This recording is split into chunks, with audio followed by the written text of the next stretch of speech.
Assalamualaikum warahmatullahi wabarakatuh. Salam Om Swastiastu, Namo Buddhaya, salam kebajikan, salam sejahtera bagi kita semua. Halo teman-teman semua, sebelumnya perkenalkan nama saya Tria Ivanda Vanessa dengan NIM 0103 1282 227122. Prodi Akuntansi Fakultas Ekonomi Universitas Sriwijaya. Baiklah, di sini saya akan sedikit menjelaskan materi mengenai ekonomi klasik. Nah, di sini saya akan membaginya menjadi 4 materi. Yang pertama itu aliran-aliran pendapatan dalam perekonomian, kedua penentuan suku bunga, tiga fleksibilitas tingkat upah, dan keempat itu penentuan tingkat kegiatan perekonomian. Namun, sebelum kita memasuki materi lebih dalam, saya akan menyampaikan terlebih dahulu pendahuluannya. Mazhab klasik berkeyakinan bahwa perekonomian pada umumnya ini akan selalu mencapai tingkat penggunaan tenaga kerja penuh, dan pengangguran itu bukan merupakan keadaan yang akan selalu terjadi, atau dengan kata lain, pengangguran ini hanya bersifat sementara saja. Mengapa mazhab klasik memiliki pandangan seperti ini? Nah, pandangan mazhab klasik ini didasarkan atas dua keyakinan.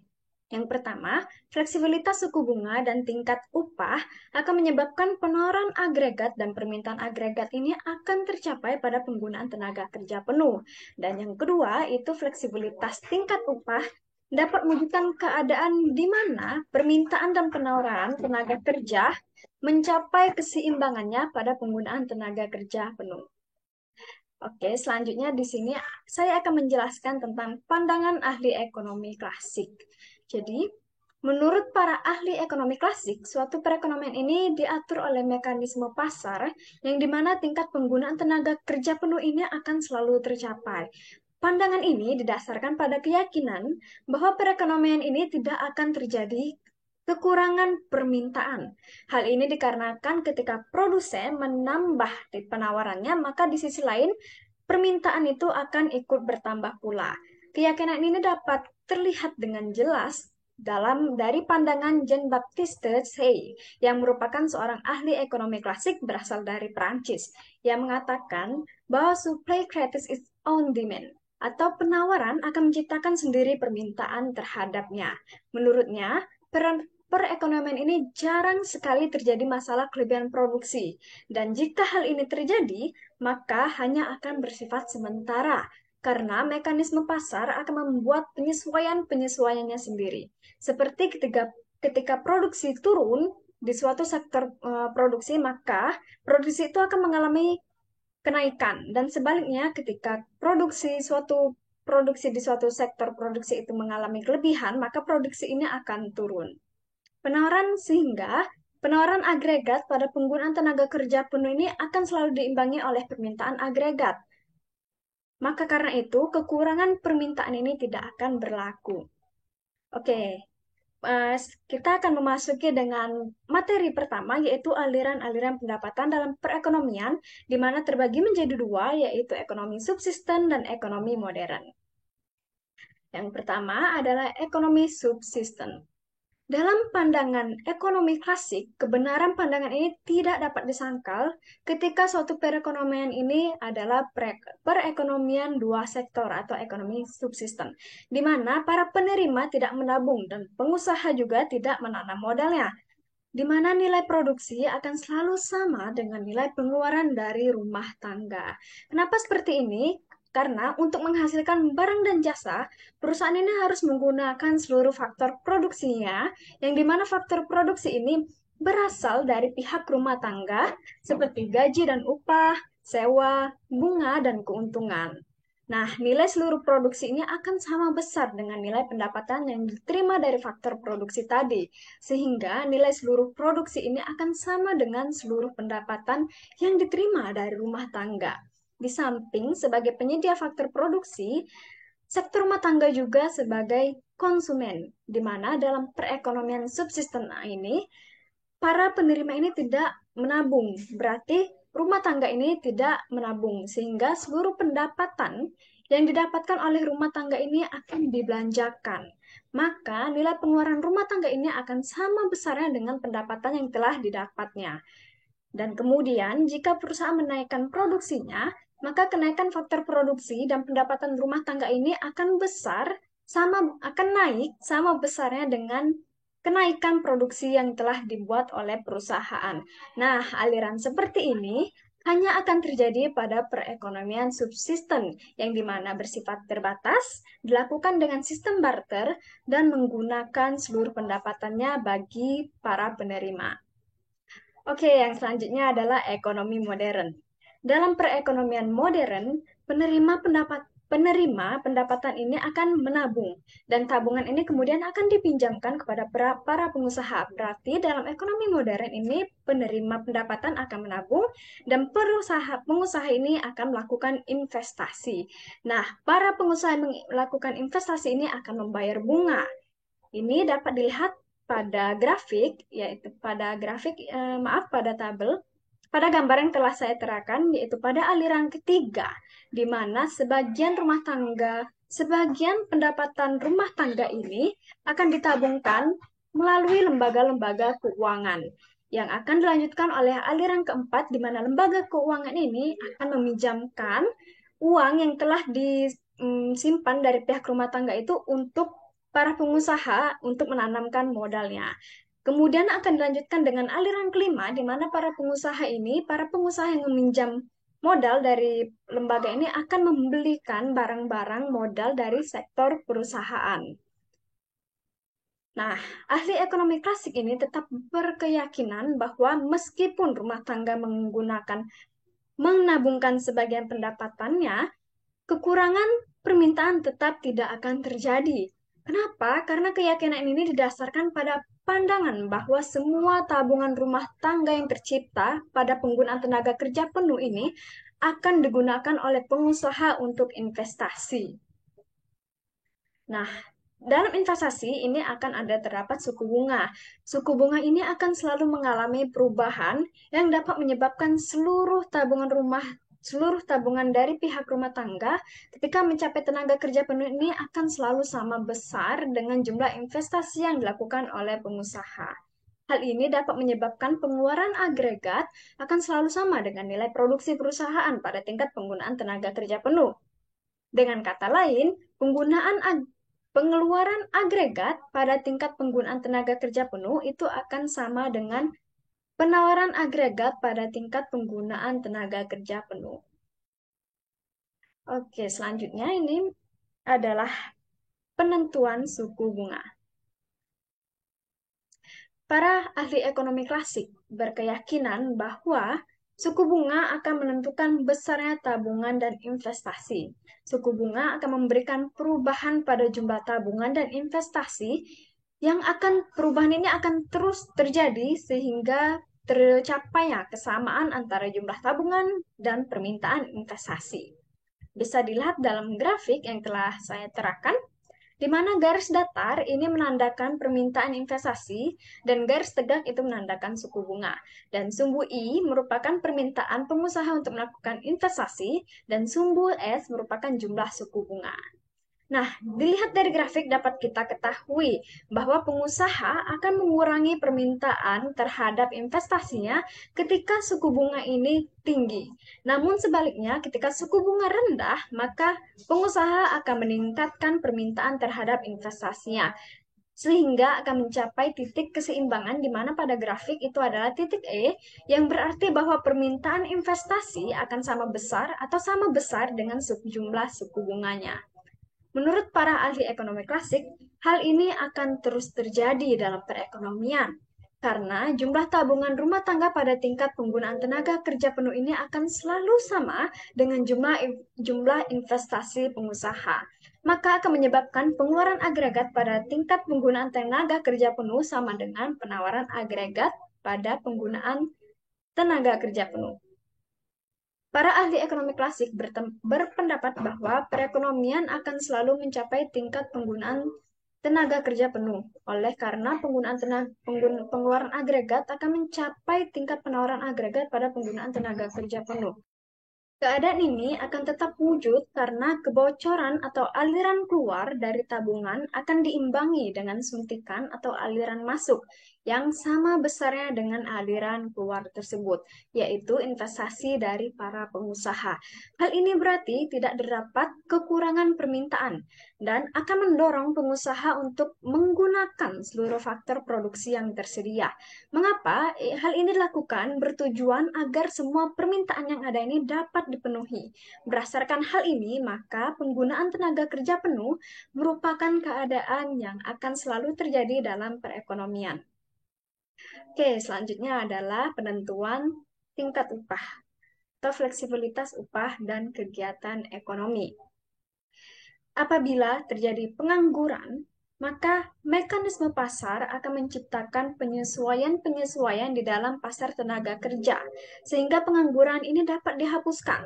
Dan apabila terjadi pengangguran pun, para pengangguran akan tetap bersedia bekerja pada tingkat upah yang lebih rendah dari pasaran. Nah, keadaan ini akan menimbulkan kekuatan-kekuatan yang menurunkan tingkat upah, dan penurunan tingkat upah ini akan memperluas tingkat kegiatan ekonomi. Dalam analisis mereka, para ahli ekonomi klasik berkeyakinan yang pertama bahwa para pengusaha akan selalu mencari keuntungan yang maksimum. Yang kedua, keuntungan maksimum ini akan dicapai pada keadaan di mana upah adalah sama dengan produksi fisik marginal.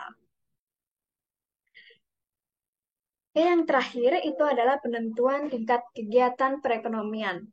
Didasarkan pada kedua keyakinan yang telah saya sebutkan sebelumnya, yaitu yang pertama, fleksibilitas suku bunga menyebabkan penawaran agregat pada penggunaan tenaga kerja penuh akan selalu sama dengan pengeluaran agregat, permintaan agregat. Yang kedua, fleksibilitas tingkat upah akan menyebabkan keuntungan maksimum akan dicapai apabila semua tenaga kerja digunakan.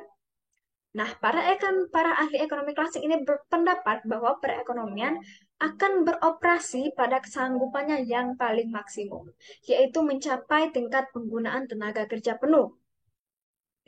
Maka, tingkat kegiatan ekonomi atau pendapatan nasional ini dapat ditentukan dengan persamaan berikut, Y sama dengan F dalam kurung K, L, R, dan T. Di mana K adalah jumlah modal yang tersedia dan digunakan, L adalah jumlah kualitas tenaga kerja yang tersedia dan digunakan, R merupakan jenis kekayaan alam yang digunakan, dan T tingkat teknologi yang digunakan. Nah, teman-teman semua, sampai di sini penyampaian atau penjelasan sedikit dari saya mengenai tentang ekonomi klasik. Untuk itu, saya ucapkan terima kasih dan sampai jumpa. Wassalamualaikum warahmatullahi wabarakatuh. Saya Faiza Sabrina Nugrah, saya akan memaparkan materi mengenai kritik Keynes terhadap pandangan klasik. Dalam mengkritik pandangan klasik, Keynes mengemukakan pandangan lain yang sesuai dengan aspek-aspek yang dikritiknya. Dalam pandangan klasik, tabungan ditentukan oleh tingkat suku bunga. Tetapi, Keynes berpendapat bahwa tabungan ditentukan oleh pendapatan masyarakat, yang mana semakin tinggi pendapatan, maka semakin tinggi pula tabungan. Pandangan yang kedua, menurut Keynes, suku bunga ditentukan oleh permintaan dan penawaran uang, bukan oleh penawaran dana untuk tabungan dan permintaan dana untuk investasi. Kemudian yang ketiga, ahli-ahli ekonomi klasik berpendapat bahwa tingkat upah adalah fleksibel, yang mana hal ini akan menjamin keadaan di mana permintaan tenaga kerja penuh akan selalu berlaku. Tetapi, Keynes berpendapat sebaliknya, ia menyatakan bahwa tingkat upah tidaklah fleksibel. Menurut Keynes, walaupun banyak pengangguran, tingkat upah tidak akan turun dan pengangguran akan tetap wujud. Kemudian pendapat yang terakhir, Keynes menyatakan bahwa pendapatan nasional bukan faktor-faktor produksi yang tersedia, melainkan pengeluaran agregat. Yang mana pengeluaran agregat yang wujud dalam ekonomi selalu kurang dari pendapatan nasional potensial dan menyebabkan pengangguran tenaga kerja selalu wujud.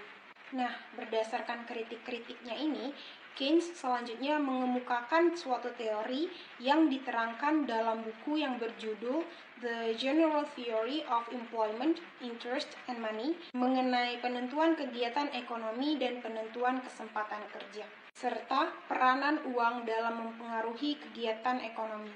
Menurut Keynes, tingkat kegiatan ekonomi ditentukan oleh permintaan efektif. yaitu pengeluaran agregat yang akan wujud pada suatu perekonomian dalam waktu tertentu.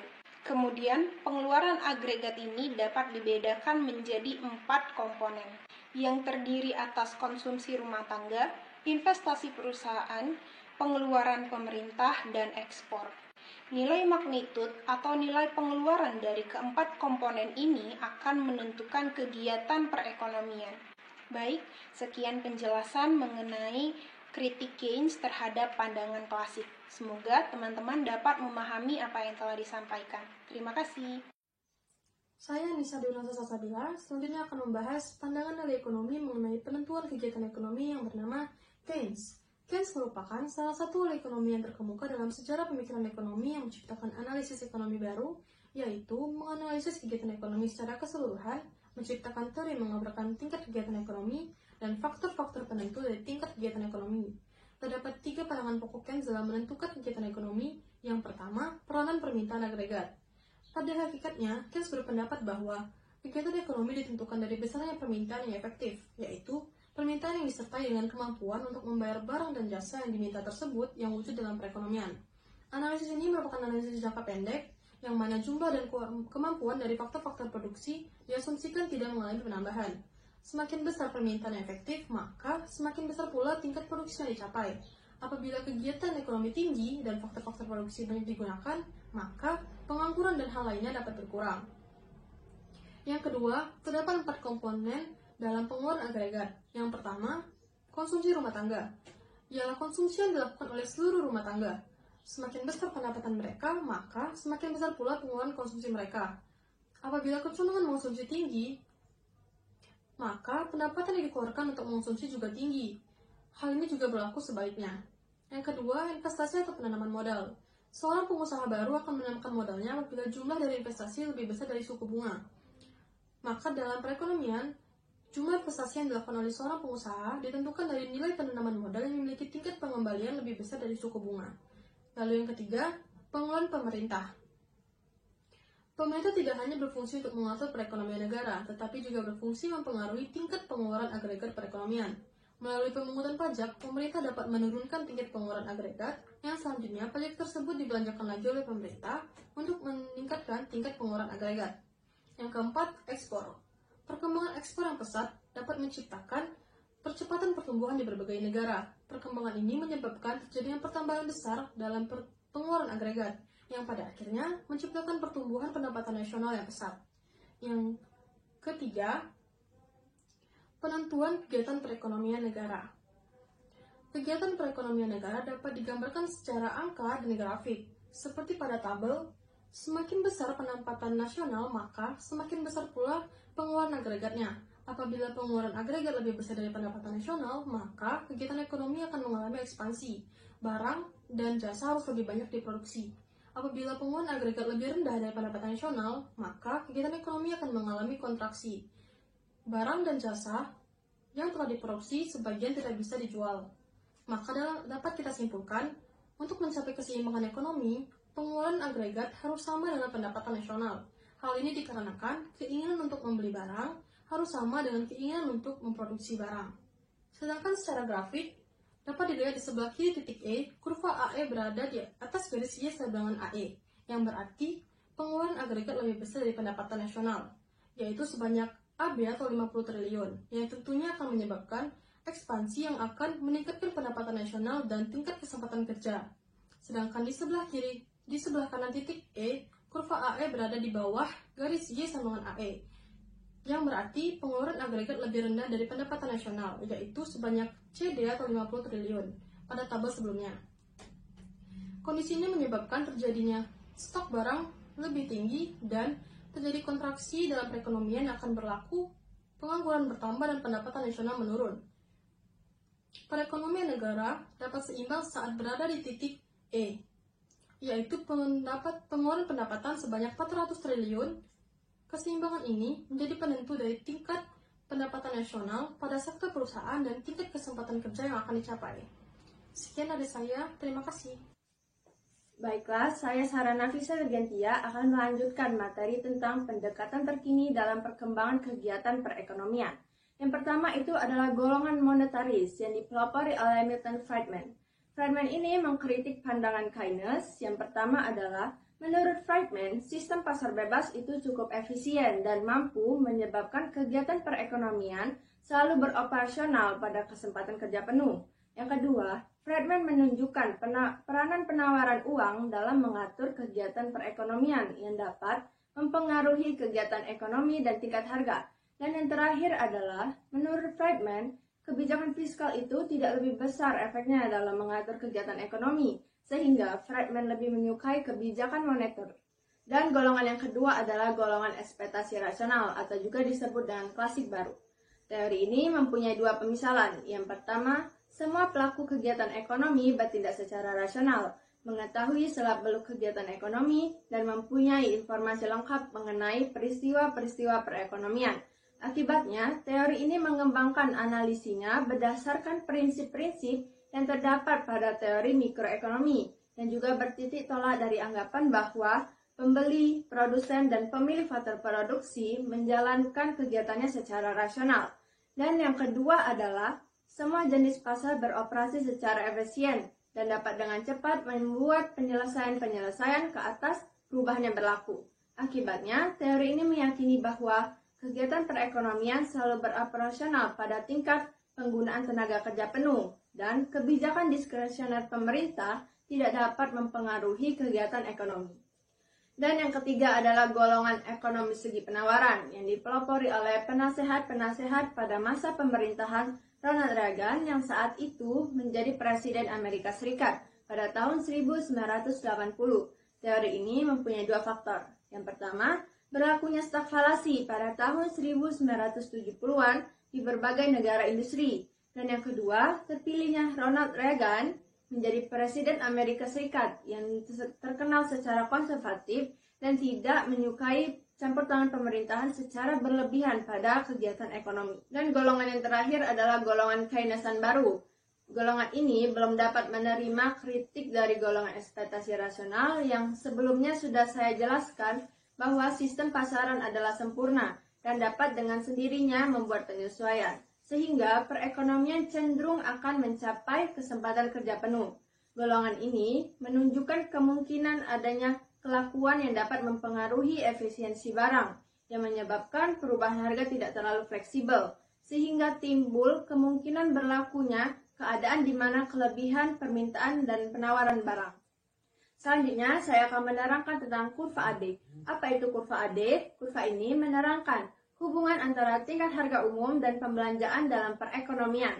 Kurva ini berbentuk dari kiri atas ke kanan bawah. Berikut adalah contoh kurvanya. Selanjutnya adalah kurva AS yang dibedakan menjadi dua bentuk. Yang pertama adalah kurva SRAS dan LRAS.